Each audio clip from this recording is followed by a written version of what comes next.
바렐은 평화로운 시골 마을에 사는 최고의 검술 달인입니다. 이미 검과 하나가 된 경지에 올랐지만 그는 멈추지 않고 계속 수련을 이어갑니다. 하지만 가장 중요한 건 30이 넘었는데도 아직 연인이 없다는 것. 그의 존경받는 노부모님은 이 문제를 자주 언급하시죠. 사실 손자를 안아보고 싶어 안달이 났습니다. 바렐은 수련 이야기를 하지만 아버지는 지난 20년이면 충분하다며 얼른 결혼하라고 재촉합니다. 나이가 많은 아버지는 아들이 효도의 의무를 저버리고 있다고 생각합니다. 현재 바렐의 주된 일은 마을 곳곳에서 검술을 가르치는 것. 제자들도 점점 늘어나는데 아버지는 여기 검도관에 예쁜 여자들이 넘쳐난다며 대충 하나 골라와서 결혼하라고 합니다. 아직 아내도 없는데 손자가 어디서 나오냐고 핀잔을 주기도 하죠.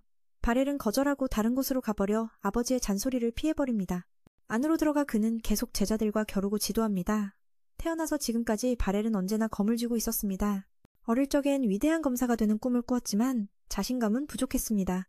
나이가 들면서 속도는 느려졌지만 낙담하지 않고 자신이 이곳에 속해 있다고 믿습니다. 비록 위대한 검사는 아니지만 그는 가르침에 재능이 있습니다. 그래서 많은 제자들이 그의 문화에 들어오죠.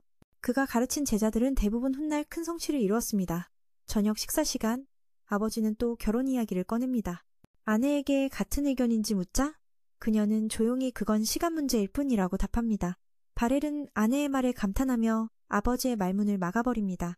하지만 그녀도 손자를 안아보고 싶어하는 마음은 분명합니다. 그때 밖에서 제자 알루시아가 문을 두드리며 들어옵니다. 알루시아는 현재 왕실기사의 대장으로 바렐의 가르침이 결실을 맺은 증거입니다. 그는 오늘 특별한 소식을 전하려 왔습니다.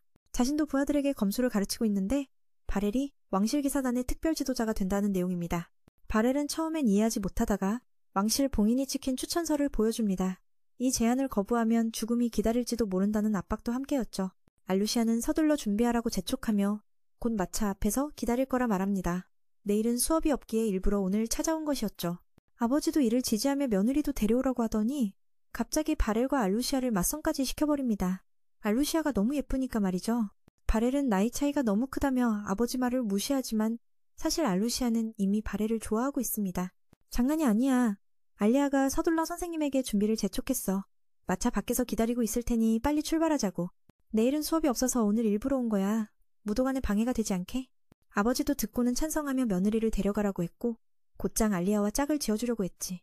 알리아가 너무 예쁘니까 아버지가 농담처럼 말했지만 나이는 꽤 차이가 나서 바렐은 그 말이 터무니없다고 생각했어. 바렐은 모르고 있었지만 사실 알리아는 나를 많이 좋아했어. 나이 차이는 상관하지 않았지만 내 감정에 대해 솔직히 말하지 못했지. 차후 마차 안에서 나는 알리아에게 내가 준 검을 아직도 사용하는지 물었어. 아, 이건 졸업 선물로 준 거야. 알리아가 소중히 여긴다니 기뻤지만 나는 왕실 기사단장이라면 더 좋은 검을 써야 한다고 생각했지. 알리아는 기쁜 마음으로 그 검이 손에 딱 맞아서 바꾸고 싶지 않다고 대답했어. 나는 항상 스승이 제자보다 뛰어나야 한다고 생각했지만 알리아는 이미 나를 능가한 것 같아. 젊은이들과 어울리기에 30대인 내가 따라잡기 조금 힘들긴 하지. 그 후 그녀는 나를 시골의 성검이라 불렀고 결국 검을 든 대가로 인정받았어. 알리아가 나를 성검이라 부른 건 충분히 이유가 있어. 나는 여러 명의 검객과 모험가를 길러냈거든. 나는 아마 그녀만 그렇게 생각하는 줄 알았어. 왕실기사단의 지도자가 된 건 내게 딱 맞는 자리야. 무엇보다 이번 기회에 그녀와 관계를 개선하고 싶었지. 그렇게 우리는 해질 무렵 수도에 도착했어. 오랫동안 이렇게 외출한 적이 없어서 나는 기념품을 사려고 했고 그녀도 하루 묵을 곳을 찾았어. 역시 바렐은 번화한 도시 생활에 익숙하지 않았지. 다음날 아침 우리는 모두 앞에 서서 소개했어. 알리아는 내가 자신보다 훨씬 강하다고 말했어. 그 결과는 많은 사람들을 놀라게 했지. 그냥 시골 아저씨일 뿐이라며 깎아내렸지만 미는 몇 마디 말로 모두를 감동시켰다. 계약에 따라 그는 이제부터 일주일에 며칠씩 이곳에서 가르칠 예정이었다. 무도관 일에는 지장이 없었다. 그때 또 다른 제자 쿠르니가 달려와 인사했다. 알루시아와 같은 기수였던 그녀는 아직 미숙하지만 지금은 기사로 일하고 있었다. 그녀는 그때 열심히 훈련해 이곳에 들어온 꿈을 이뤘고 그 공은 모두 민의 가르침 덕분이라 믿었다. 그들은 여기서 지원할 것이니 필요하면 언제든 명령하라 했다. 저녁에 스승은 기분 좋게 집에 돌아왔다. 더욱 반가운 건 집에 손님이 있다는 점이었다. 바로 바렐의 뛰어난 제자 중 한 명인 랜드르였다. 그는 이미 가족과 아이를 둔 상태였다. 반면 스승은 아직 연애 한 번 못 해봤다. 그래서 아버지가 아들에게 수도에 가서 여자친구를 사귀라 명령한 것이었다. 검술 수업은 젠드리치가 맡고 결혼할 때까지 수도에 머무르라는 부탁에 바렐은 충격을 받았다. 알고 보니 랜드르는 아내가 갓 아이를 낳아 잠시 조용한 곳에서 살고 싶어 고향으로 돌아온 것이었다. 미는 이미 플래티넘 등급에 올랐는데 이렇게 멈춰야 한다는 게 아까웠다. 랜드르는 스승의 은혜를 항상 기억했다. 바렐은 10년 전부터 그를 가르쳤지만 지금의 성과는 전적으로 그 자신의 노력 덕분이라 말했다. 모험가는 부유하지만 위험도 따랐다. 그래서 이곳에 남아 검술을 가르치는 게 좋다고 생각했다. 노인은 제자를 전적으로 신뢰해 그에게 맡기고 아들은 수도로 보내는 게 서로 윈윈이었다. 베로는 원하지 않았지만 막다른 상황에 가족을 위해 수락할 수밖에 없었다. 다음 날 스승은 알루시아에게 숙소를 찾아달라고 부탁했다. 제자는 이 기회에 스승을 더 쉽게 유혹할 수 있어 기뻐했다. 지난번에 묵었던 숙소는 좋았지만 가격이 너무 비쌌다. 앞으로도 도시에서 머물러야 하니 저렴한 곳을 우선순위로 찾았다. 제자는 스승에게 자기 집에서 지내라고 했지만 베로는 정중히 거절했다. 그 말을 듣고 제자는 잠시 실망했지만 곧 식사하러 가자며 이게 진짜 데이트다라고 농담했다.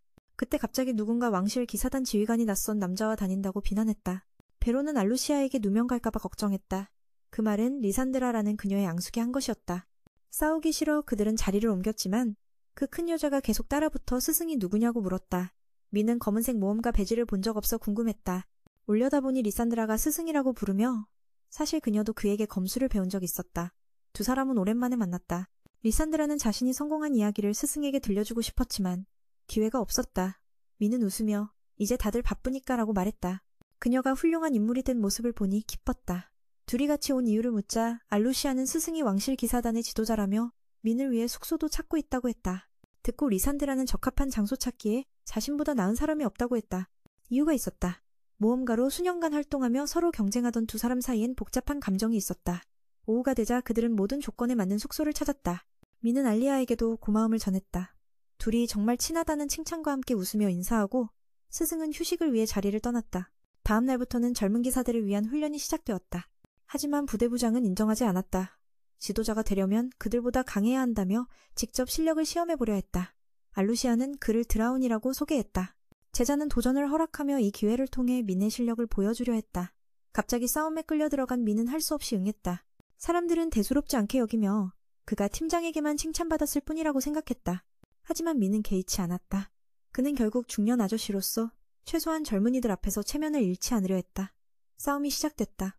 평가에 따르면 드라운은 강력한 배기력을 가졌지만 기술은 부족해 공격 방향만 틀어도 쉽게 쓰러졌다.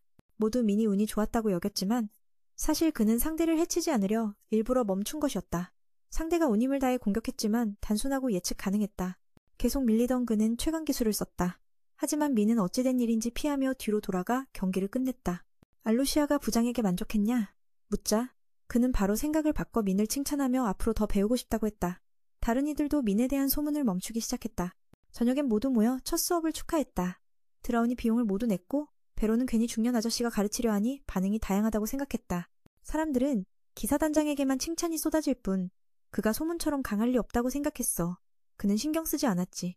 결국 그는 중년 아저씨일 뿐이고 적어도 젊은이들 앞에서 체면은 지키고 싶었거든.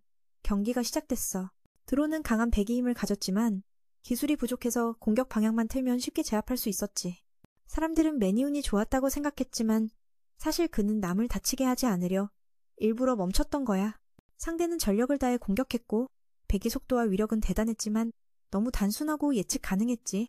계속 밀려나자 그는 최강의 기술을 썼지만 맨은 어떻게든 피해서 뒤로 빠져 승부를 끝냈어. 알리아는 부단장에게 만족하는지 물었고 그는 바로 태도를 바꿔 선생님을 칭찬하며 앞으로 더 배우고 싶다고 했어. 다른 사람들도 민의 진가를 인정하기 시작했어. 저녁에는 모두 모여 첫 수업을 축하하며 드론이 모두를 대접했지. 베로는 신경 쓰지 않았어. 갑자기 누가 가르쳐달라고 하는 게 당연한 반응이니까 민도 상대가 고칠 점을 짚어줬어. 시골에서는 자니치가 스승의 아버지와 이야기를 나누고 있었어. 그는 민이 떠날 수 있어 기뻤고 그런 검술 재능을 평생 가르치는 데 쓰는 건 너무 아깝다고 생각했어. 자니치는 자신이 브로우처럼 강한 사람은 본 적이 없다고 확신했지. 아버지는 아들이 며느리를 집으로 데려올 날을 손꼽아 기다리고 있었다. 바레리 검술을 가르치기 위해 왕도로 이사온 지 벌써 일주일이 지났다. 모두들 그의 말에 순종하며 반대 의견을 내지 않았다. 그는 자주 제자들의 작은 실수를 지적하며 개선을 요구했다. 비록 사소한 일일지라도 그것이 경기의 승패를 가를 수도 있었다. 말을 마치고 그가 돌아보니 누군가의 시선을 느껴 약간 쑥스러워했다. 다행히 며칠 전 드라운과의 대결 덕분에 모두가 그의 말을 따랐다. 크루니가 다가와 오후에 선생님께서 시간이 있는지 물었다. 맨이 아직 도시 생활에 익숙하지 않아서 구경을 시켜주고 싶었기 때문이다. 일주일 내내 이곳과 숙소를 오가며 생활했으니 드는 생각은 너무 아깝다는 것이었다. 여동생은 매우 신이 나서 선생님을 믿고 새 옷으로 갈아입으러 가야 한다고 말했다. 한편 알루시아는 관련 부서와 협력하며 일하고 있었고 상사도 믿을 수 있는 새 스승에 대해 문의했다. 그녀는 간단히 선생님은 기대 이상이라며 걱정하지 말라 답했다. 마음속으로는 검술의 대가가 되고 싶다면 현재 직책을 유지하는 것은 시간 낭비라고 생각했다. 오늘처럼 서류 처리 같은 일을 하면서 말이야. 하지만 그렇게 하지 않으면 선생님을 여기까지 데려올 수 없었을 거야. 처음에 가족이 조용한 시골로 이사 왔을 때 기억이 떠올라. 알루시아 부모님은 명성 높은 무도관의 민 선생에게 검술을 배우고 싶어 했지. 스스로를 지키는 법은 꼭 필요했으니까.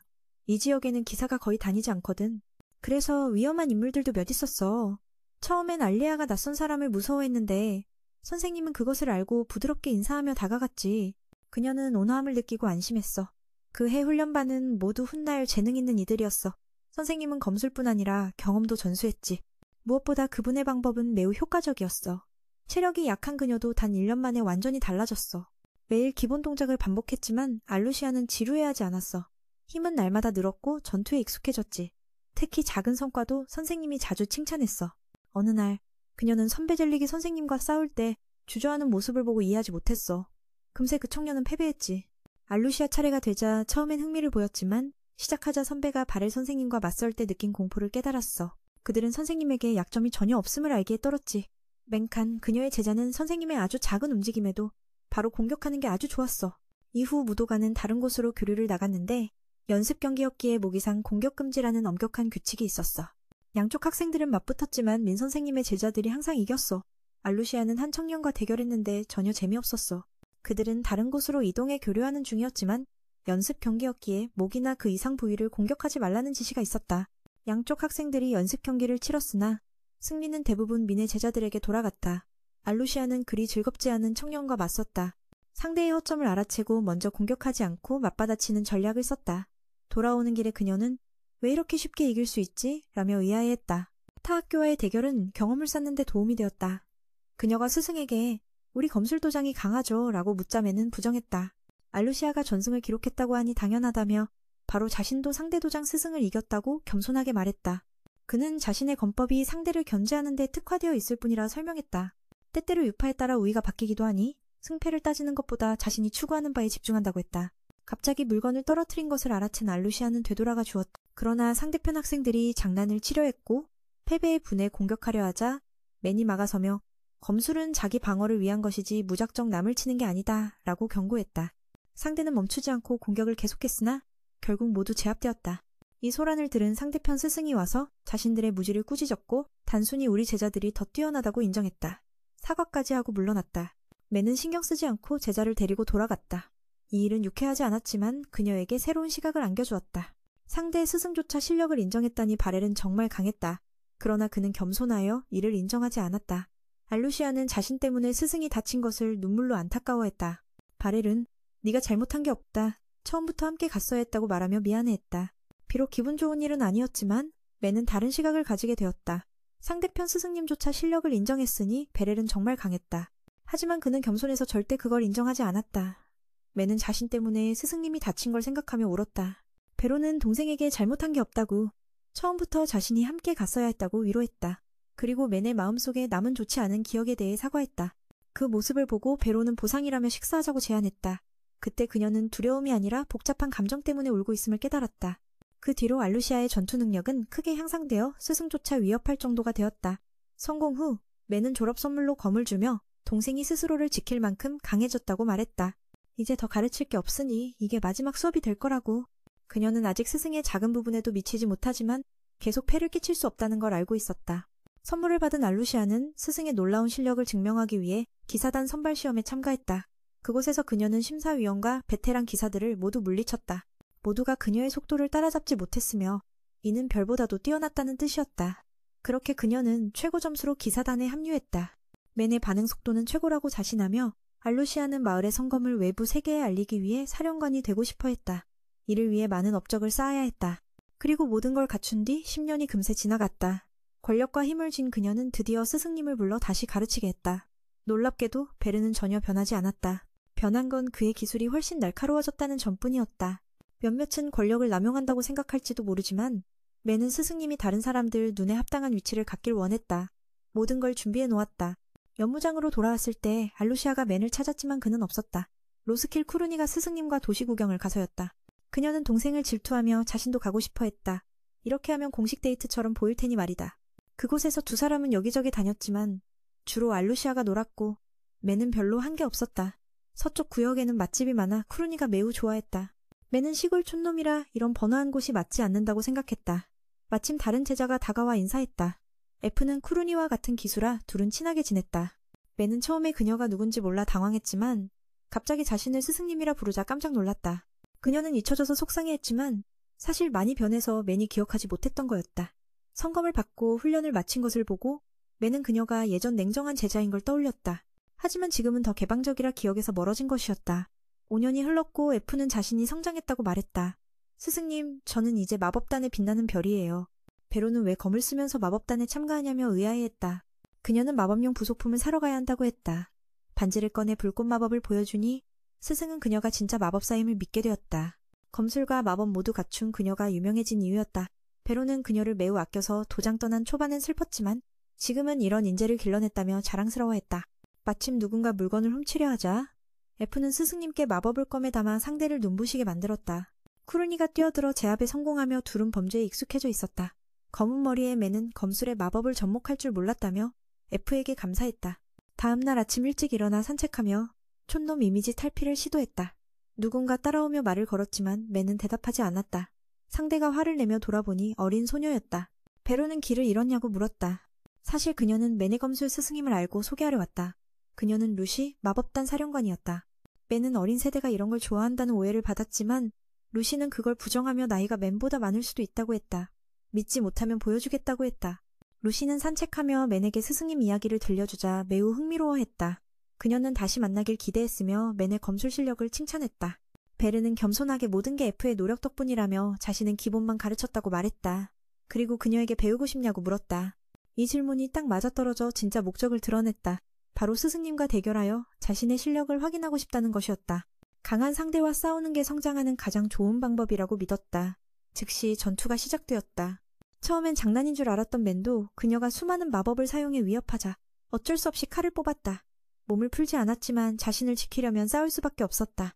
루시는 가장 중요한 건 자신의 발전을 확인하는 것이라며 강한 상대와 싸워야 한다고 말했다. 맨에게 자신이 기준에 못 미치냐고 묻자 그는 자신이 그렇게 강하지 않다고 겸손하게 답했다. 스승에 대해 이야기할 때는 매우 흥미로웠다. 그녀는 맨을 다시 만나는 것이 몹시 기대된다고 했다. 검과 마법은 흠잡을 데 없으며 선생님은 검술을 매우 잘 가르친다고 칭찬했다. 바렐은 모든 것이 맨의 노력 덕분이라며 겸손하게 말했다. 그는 기본만 가르쳤을 뿐이라며 그녀가 배우고 싶냐고 물었다. 이 질문은 의도와 맞아떨어졌고 즉시 검술 대결을 하자는 목적을 드러냈다. 강한 상대와의 대결이 자신을 더 강하게 만든다는 믿음으로 즉시 전투가 벌어졌다. 미는 처음에는 농담이라 생각했으나 상대가 수많은 마법을 사용하며 위협하자 칼을 뽑았다. 몸을 풀지는 못했지만 방어를 위해 싸워야 했다. 상대는 본질적으로 자신의 발전을 보고자 한다며 가장 좋은 방법은 강한 상대와 싸우는 것이라 했다. 그녀는 매니 기준에 못 미친다고 생각하는지 물었다. 그는 자신이 그렇게 강하지 않다고 겸손하게 답했다. 루시는 도전해봐야 알 수 있다며 거대한 불덩이를 던졌다. 바렐은 피하며 접근하려 했지만 계속되는 마법 공격에 곧 익을 것 같았다. 상대는 불과 얼음 마법을 번갈아 사용했다. 하지만 이것은 시작에 불과했다. 얼음 마법은 베어낼 수 있어 바렐은 문제 없었다. 상대는 그가 매우 강하다는 것을 인정했다. 중상을 입히고 싶지 않아 미는 속도를 살린 급습을 시도했다. 바렐은 가까이 다가갔지만 상대가 몸 전체에 불길을 일으켜 밀어냈다. 루시는 웃으며 맨에게 무턱대고 접근하지 말라고 조언했다. 마법사 중 검술 고수보다 우위에 서는 사람은 드물다. 그녀는 더 강한 마법을 준비했고 바렐은 피하려 했었다. 불길이 쏟아졌고 그는 마법사와 싸워본 적이 없어 상황이 매우 어렵다고 느꼈다. 접근이 매우 힘들어 반사신경이 없었다면 경기가 끝났을 것이다. 상대는 거대한 얼음덩어리를 만들어 눌러버리려 했으나 바렐은 칼로 베어내며 공간을 만들었다. 루시는 불로 얼음을 증발시키며 다시 접근했다. 아직 마법을 완전히 쓰지 않았기에 상대는 계속 밀려났다. 그는 작은 몸에 많은 기술이 숨어있음을 놀라워했다. 두 차례 위협을 받은 후 상대는 최강 기술을 준비했다. 바렐은 자신이 해낼 수 있을지 의문을 품었다. 갑자기 몸 전체가 무언가에 눌리는 듯한 압박을 느꼈다. 루시가 일으킨 압력은 거대해 땅이 흔들리는 것 같았다. 미는 이 공격에 맞으면 죽을 거라 생각했다. 운 좋게도 할머니는 스스로 멈추고 싸움을 그만두려 했다. 루시 역시 이 장난을 부리는 자신을 어린아이 같다고 자책했다. 마지막 마법으로도 배로를 흔들지 못했다면 포기할 수밖에 없었다. 그는 승리를 확신하며 타이밍을 맞췄다고 생각했지만 상대가 이렇게 강할 줄은 몰랐다. 그가 루시에게 감사 인사를 전하고 만약 저 마법에 맞으면 어떤 일이 일어나는지 물었다. 루시는 솔직하게 말하기를 맞으면 산산조각 날 거라고 하자 그가 무서워했다. 할머니는 억제하면 그렇게 심한 피해는 없고 가족들이 수습할 수 있을 거라고 말하며 태연했다. 이번 대결을 통해 루시는 왜 F가 그를 그렇게 존경하는지 그리고 자신조차도 집에서 아버지에게 한 번도 이겨본 적 없다는 걸 이해하게 되었다. 루시는 속으로 그 아버지는 분명 강할 거라고 생각했다. 그리고 자신의 공격이 상대에게 소름 끼치는 느낌을 줬는지 궁금해했다. 미는 미소 지으며 그 공격이 꽤 어려웠다며 상대도 웃었다고 말했다. 다음에는 마법 학원에서 다시 만날 거라 약속하며 오늘 있었던 일을 보상하겠다고 했다. 베로는 이런 장르는 재능이 없지만 경험 삼아 시도해보고 싶어 했다. 루시는 자신이 새로운 마법을 배우면 오늘처럼 찾아와 시험해보겠다고 제안했다. 진짜 대단한 녀석이다. 장면이 바뀌고 F는 이미 기사단의 회복약을 전달하러 왔고 선생님과 잠시 이야기하려 했다. 기사단은 항상 그녀에게 마법약을 주문하는데 이게 꽤 흥미로웠다. 다친 후 그는 주로 약초로 만든 약만 썼기 때문이다. 그녀는 아침에 싸운 일에 대한 사과로 민에게도 약 한 병을 주었다. 루시가 이 이야기를 전해 들은 후에야 그가 진짜 단장임을 믿게 되었다. F는 그가 젊어 보이는 건 모두 마법 덕이라며 아무도 그의 나이를 모른다고 말했다. 베로도 선물을 받고 아침에 루시에게 이야기를 들었다. 이제야 그가 진짜 단장임을 믿게 됐다. 그는 그녀가 젊어 보이는 것은 마법 덕분이라 말했다. 사실 이곳 누구도 그녀의 나이를 모른다. 바렐은 선물을 받고 제자에게 원망하지 않았다. 이때 알루시아가 도착해 맹과 이야기하려 했다. 동생은 먼저 가겠다며 스승과 추후 만나기로 했다.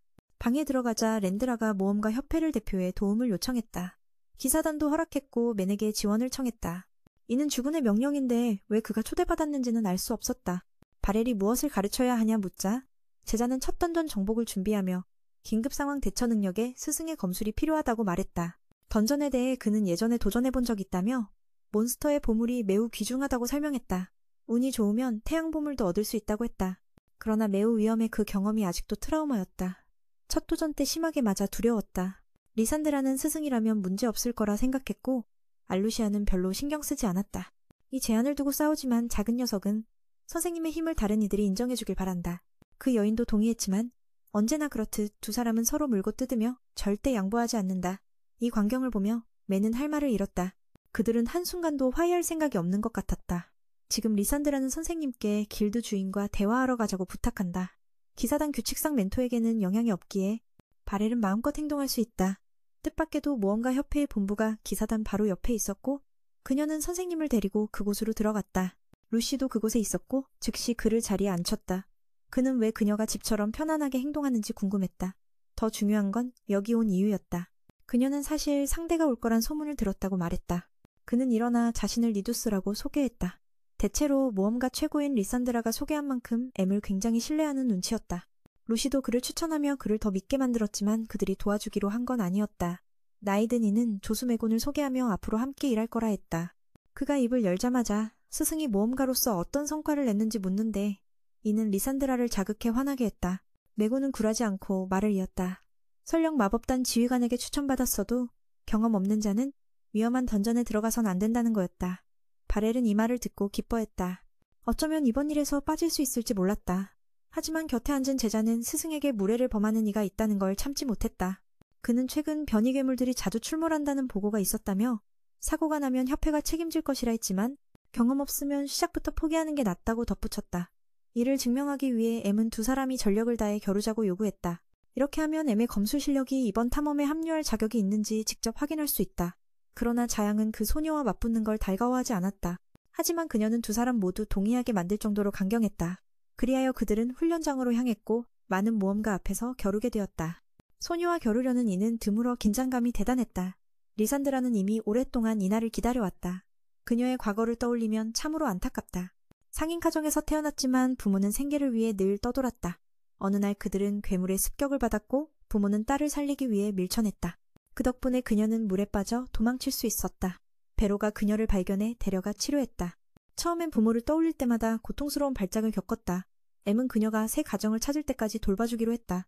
그렇게 그녀는 검술과 인연을 맺기 시작했고 스승케의 보살핌 덕분에 점차 밝아졌다. 시간이 흐르면서 리산드라는 생기를 되찾았고 모험가로서도 적성이 있다는 평가를 받았다.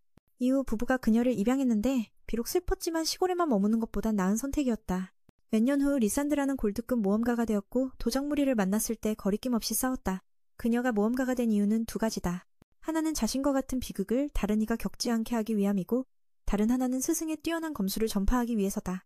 두 사람은 여전히 옛날처럼 진심 어린 인사를 나누며 바렐은 제자가 여전해 기뻐했다. 자신도 최선을 다해 그 기대에 보답하려 했다. 현재 리산드라는 쌍검을 사용하며 실력은 평범한 자들을 훨씬 뛰어넘었다. 그러나 M은 모든 공격을 막아냈다. 그들의 속도는 놀라워 루시도 만족했다. 그는 리산드라가 꾸준히 훈련에 강해졌다는 걸 알았다. 하지만 그녀에게 약점이 있었고 M은 그것을 파고들었다. 단 2번의 공격으로 그녀를 쓰러뜨리고 승리를 거뒀다. 이후 리산드라는 스승이 여전하다고 칭찬했다. 그는 겸손하게 10초만 더 있었으면 졌을 거라며 왼손의 약점을 지적했다. M은 이 일로 의심했던 것을 사과했고 길드장도 그에게 앞으로 신인 모험가들을 지원해달라고 부탁했다. 다음날 두 사람은 바로 임무를 시작했다. 포르타, 니들이 살리카스는 행운의 제자 3명으로 모두 실버 등급이라 경험이 조금 있다. 던전에 들어가 마법 아이템으로 주변 괴물수를 확인했고 빠르게 고블린 무리를 제거했다. 두 사람이 감독하는 가운데 세 사람은 첫 임무를 자신있게 수행했다. 그러나 리산드라는 오늘 이상함을 느꼈다. 괴물수가 크게 줄었기 때문이다. 그때 포르타가 공격당했고 두 스승은 급히 도와주러 달려갔다. 그 생명체는 특별한 괴물이었고 리산드라는 그를 제노그레이블이라 불렀다. 던전 내 괴물이 줄어든 이유는 이 괴물이 모두 잡아먹었기 때문이었다. 이름 있는 괴물들은 모두 강력해. 아무나 마주치기 힘들어 M은 자신이 불운하다고 생각했다. 스승은 리산드라가 회복약을 가지고 있다는 걸 알고 자신이 포르타를 구하러 가고 그녀는 싸우라고 생각했다. 그래서 약을 건네려 했지만 그녀는 뜻을 몰라 손을 쳐서 응원까지 했다. 그는 급히 포르타를 구하러 달려갔고 베로는 상황이 뒤바뀐 걸 보고 당황했다. 괴물은 강력한 발톱 공격을 계속 퍼부었고 M은 방어하며 약점을 찾으려 했다. 하지만 이 생명체의 가죽은 너무 단단해 베어도 상처가 나지 않았다. 반대로 한 방이라도 맞으면 죽을 게 분명했다. 리산드라가 포르타를 안전하게 들여보낸 걸 보고 M은 안심했다. 확실히 하기 위해 시간을 벌어야 했다. 그녀가 밖으로 나올 때까지 버텨야 했고 함께 힘을 합쳐야만 이길 수 있었다. 제노그레이블은 압도적인 힘으로 계속 상대를 밀어붙였고 바렐은 상처가 나기 시작했다. 게노그레이블. 던전 속 괴물이 줄어든 이유는 이 녀석이 다 잡아먹었기 때문이다. 이름 있는 몬스터들은 모두 강력해서 아무나 우연히 만날 수 없기에 맨은 자신이 정말 운이 나쁘다고 느꼈다. 선생님은 리산드라가 회복약을 챙긴 걸 알고 자신은 그녀가 싸우게 하고 자신은 포트를 구하러 갈 장면을 상상했다. 그래서 약을 받으려 손을 내밀었다. 하지만 동생은 의도를 못 알아채고 손도 쳐내며 선생님의 성공을 빌었다. 그 후 그녀는 급히 그 청년을 구하러 달려가 버렐은 당황했다. 상황이 반대여야 했는데 괴물은 이미 공격을 시작했고 그도 싸워야 했다. 몬스터는 날카로운 발톱으로 강력한 공격을 계속 날렸다. 맨은 방어하며 빈틈을 찾으려 했다.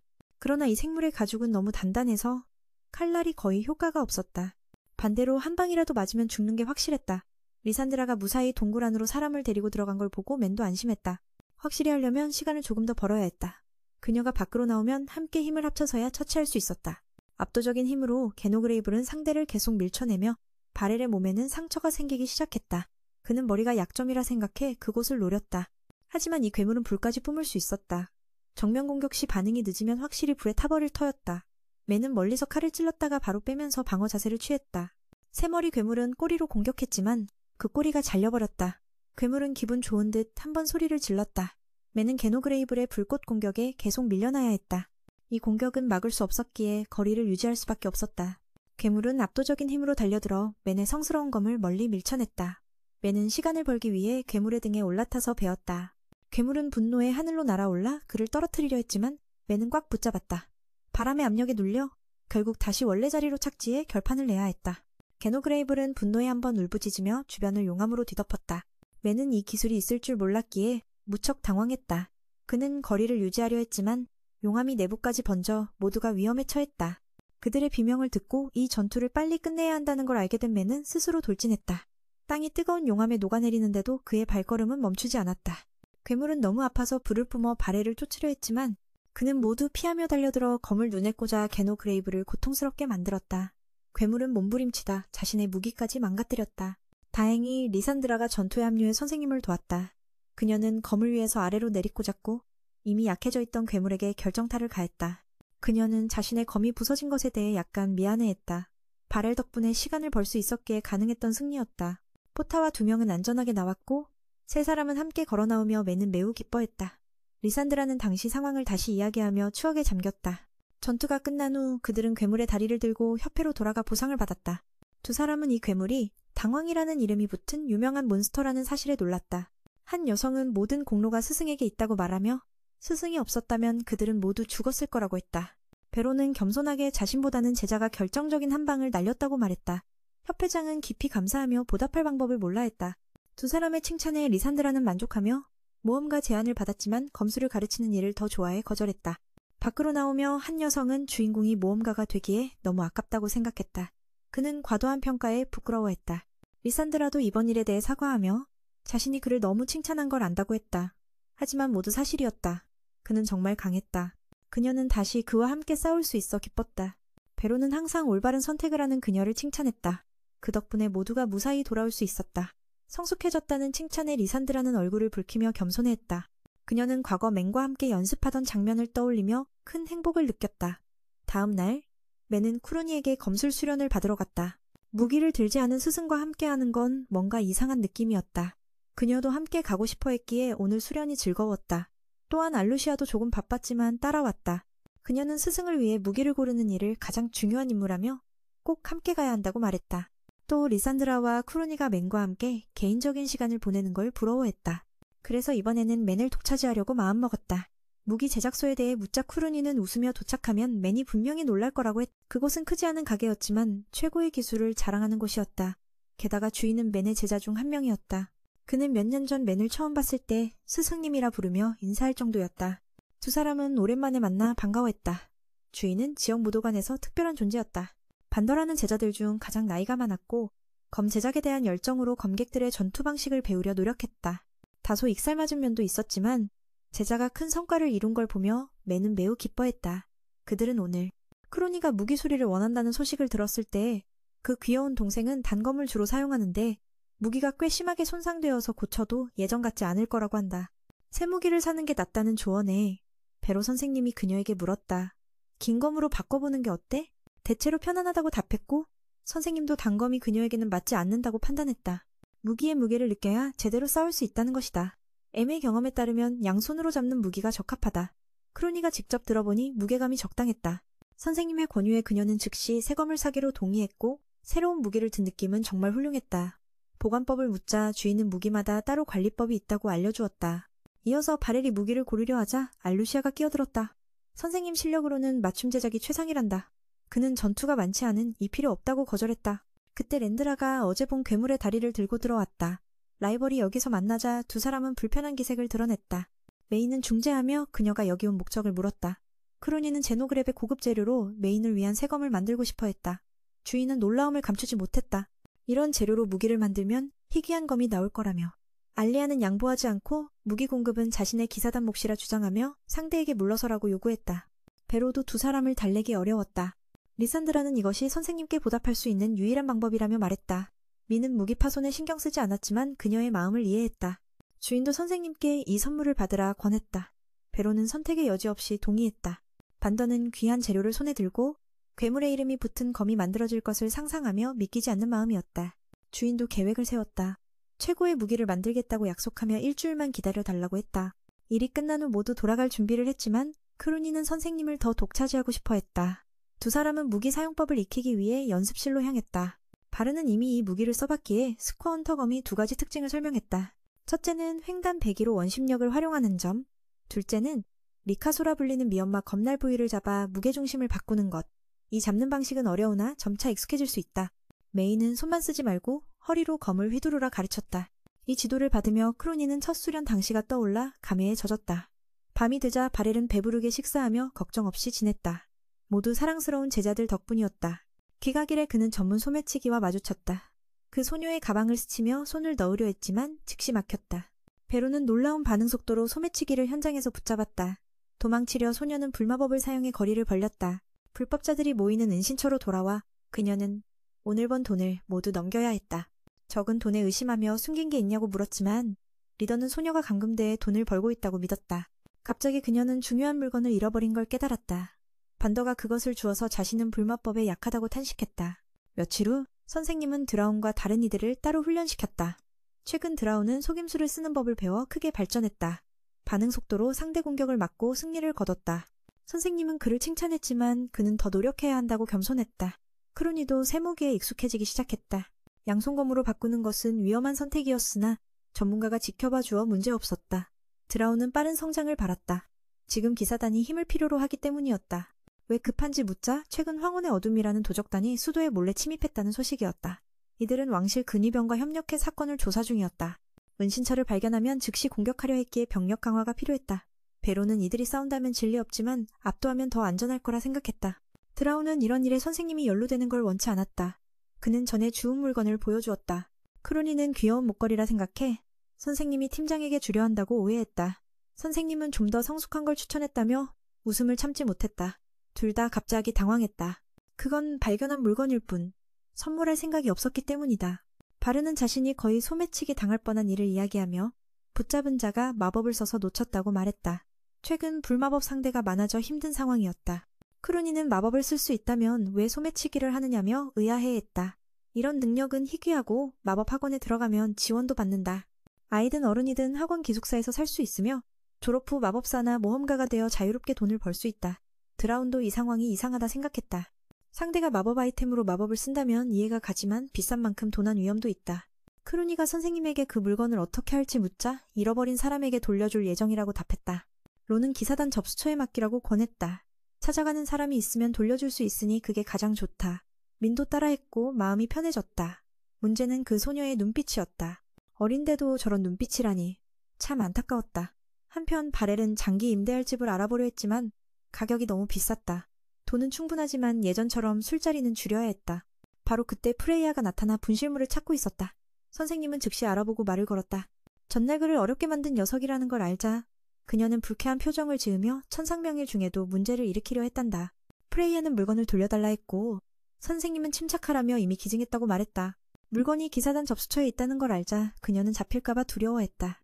중요한 물건임을 알고 도둑질이 아님을 확인하자 선생님은 대신 찾아주겠다고 제안했다. 그런 편이 빠르고 자신의 물건임을 증명할 필요도 없기 때문이었다. 선생님은 이렇게 거친 눈빛의 소녀를 처음 봐 조금 주눅 들었다. 이름을 물었으나 그녀는 거절했고 선생님은 도둑질을 그만하라 충고했다.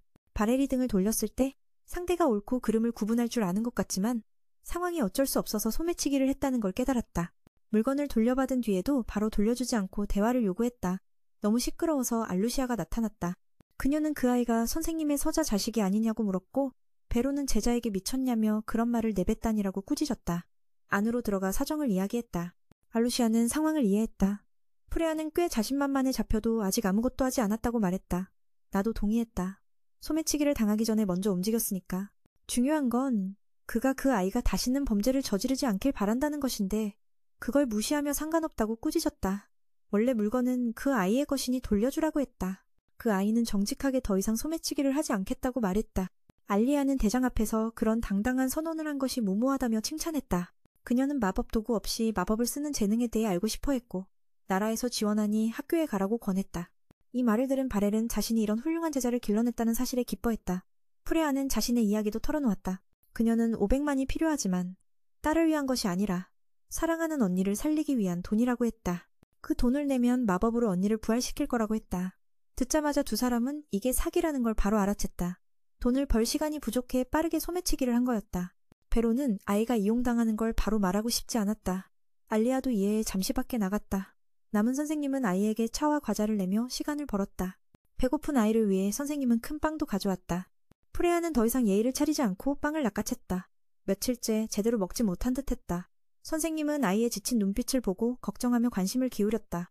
중년에 그가 할 수 있는 건 이야기를 들어주는 것뿐이었다.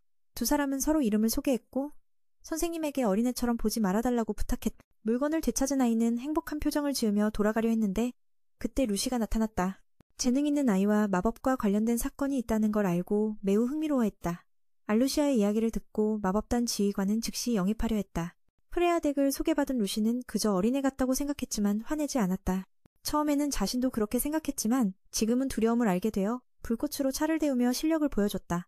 이때서야 진짜 마법단 지휘관임을 믿었다. 루시는 마법학원에 들어가라고 권했다. 500만이 있어도 언니를 구할 수 없다고 단도직입적으로 말했다. 세상에 부활 마법은 존재하지 않는다고 했다.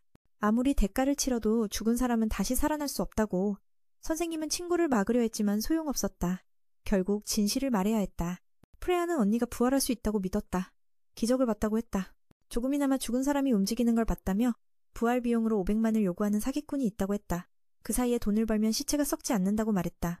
지휘관은 즉시 이것이 싸구려 사기임을 알았다. 세상에 부활 마법은 없으며 한평생 마법 연구에 매진한 사람과 어린아이를 소매치기로 몰아넣는 자를 믿느냐고 물었다. 베로는 그 아이의 처지를 안타까워했다. 계속 이 아이를 도우려는 마음이 있었다. 루시는 죽은 자를 부활시킬 수 있다고 감히 선언한 자에게 특별한 관심을 가졌다.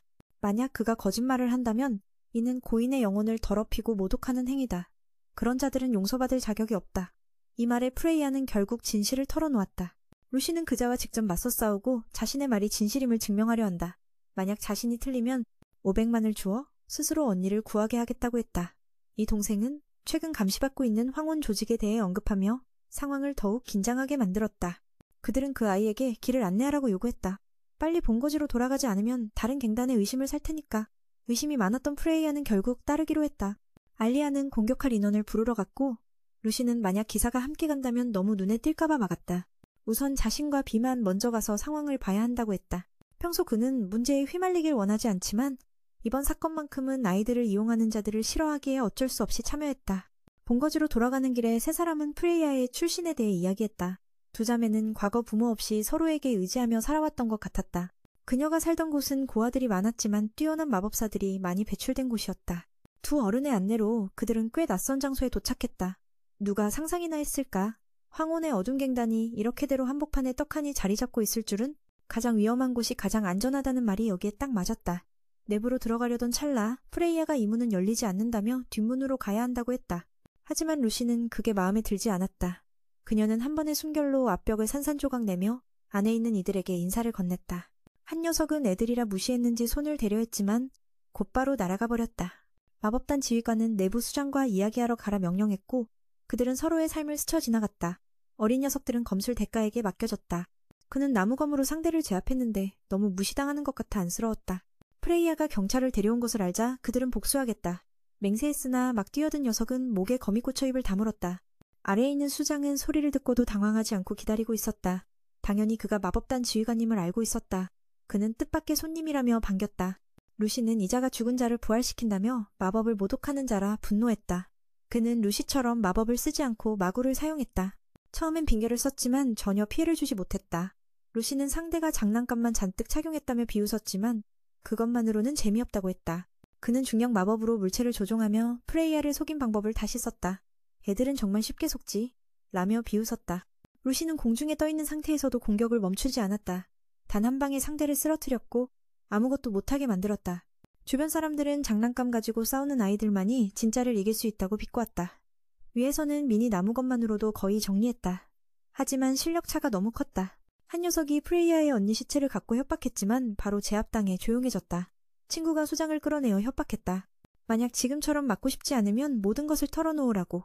아파서 결국 진실을 말했다. 부활 마법은 존재하지 않는다. 큰 충격을 받은 프레이야는 매우 슬퍼했다. 일이 끝나자 루시는 먼저 돌아가기로 했고 기사단이 와서 정리할 예정이다. 바르는 남아동생을 위해 언니를 찾았지만 못 찾았다. 이제 부활 마법이 없다는 걸 알았으니 적어도 제대로 장례를 치르고 싶어 한다. 위로하려고 스승은 주변에 도와줄 좋은 사람들이 많으니 걱정하지 말라고 했다. 그는 방금 전에 자신을 화나게 해서 마지막 녀석을 세게 때렸다고 아이가 알아차렸다. 사건은 아직 끝나지 않았다. 수장은 희귀마구를 많이 소유해 더 강력한 세력이 배후에 있음을 의미했다. 루시는 프레이야를 돌보기로 하고 M과 다음에 만나기로 약속했다. 그들이 방금 헤어진 직후 누군가 와서 마법으로 증거를 완전히 지워버렸다. 수장은 터지면서 죽었다. 그는 교회로 돌아가 노인을 만나 매우 기뻐했다. 노인은 많은 시체를 수집해 신의 기적을 창조하려는 음모를 꾸미고 있었다. 다음 날 훈련이 끝나자 알루시아가 어제 호송 도중 죽은 자에 대해 알렸다. 갑자기 그의 몸이 폭발해 아무도 대처하지 못했다. 시체 안에는 마구 같은 것이 있었다. 현재 기사단이 마법단의 도움을 받아 조사 중이다. 베로가 수집한 시체에 대해 묻자 남은 부하들은 전혀 알지 못했다. 그래서 어디로 옮겨지는지는 미스터리다. 수장은 희귀마구를 많이 가지고 있어 배후 세력이 분명하다. 이 말에 미는 귀찮아졌다. 모든 일이 어젯밤에 멈췄으면 좋았을 텐데. 후에 스승이 반더가 단시간에 단련한 검을 받으러 왔다. 무기는 연마하기 매우 힘들었다. 고생했지만 좋은 결과물이 나와 대장장이가 기뻐했다. 쿠루니도 검이 매우 아름답다고 칭찬했다.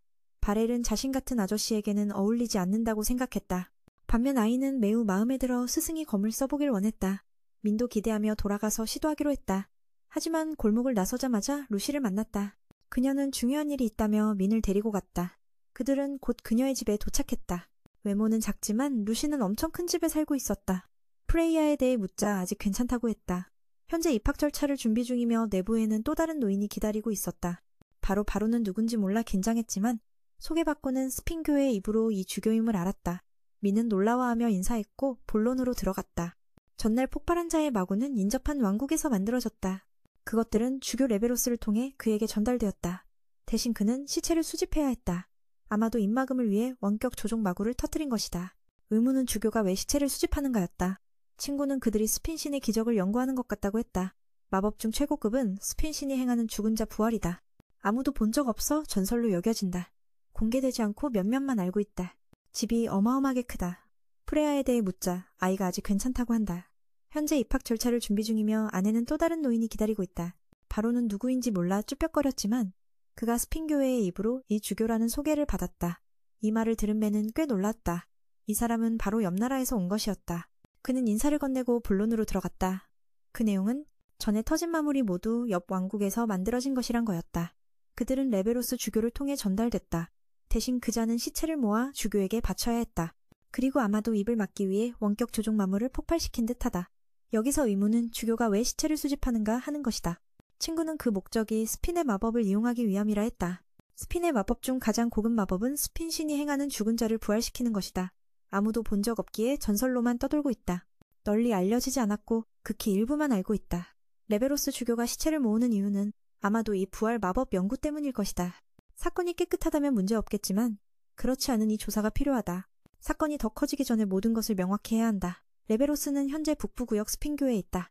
기사단은 그를 내일 소환했다. 협력하면 좋지만 만약 도망치려 한다면 막아야 한다. 갑자기 바로는 이 일에 불길한 예감을 느꼈다. 친구도 맨에게 힘을 빌려달라 부탁했다. 기사단과 마법단이 개입하면 국가적 문제로 번질 것이다. 이브로 인은 주교라 행동하기 더욱 어렵다. 그래서 맨에게 자유롭게 움직일 수 있는 그 역할을 맡긴 것이다. 알루시아도 상황을 이해했고 모든 준비가 끝났다. 만약 레베로스의 죄가 확정되면 그는 프레야에게 불행을 가져온 죄로 용서받지 못할 것이다.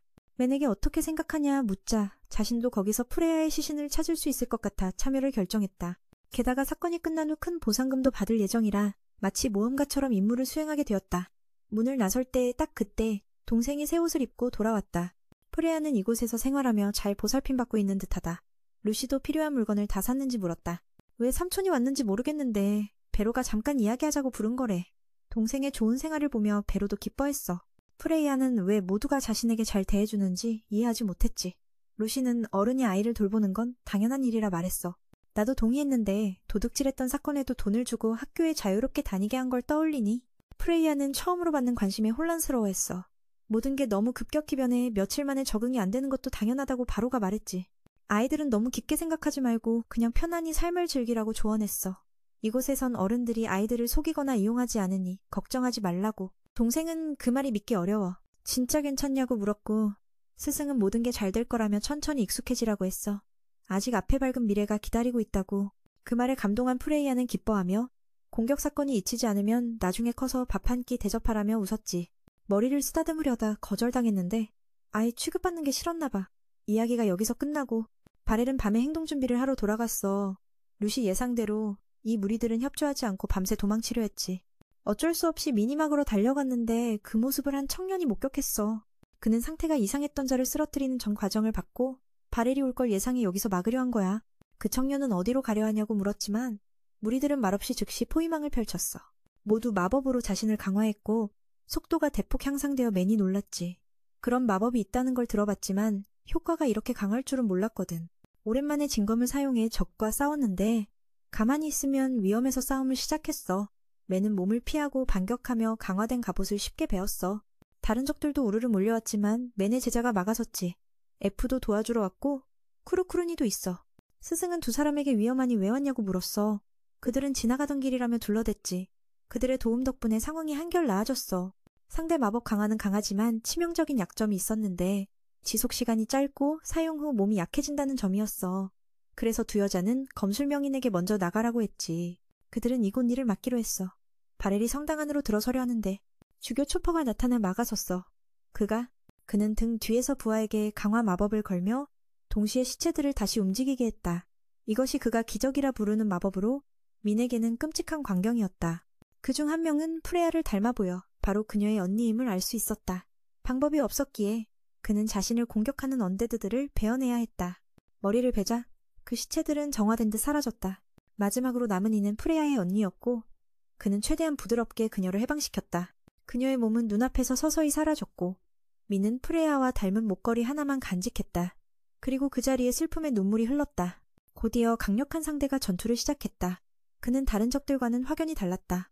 베로는 속도와 힘 모두에 눌려 빠르게 부상을 입었다. 이곳에 온 이후 가장 강력한 적이었다. 하지만 생명을 가지고 노는 자는 용서할 수 없었다. 민은 진지하게 공격을 감행했다.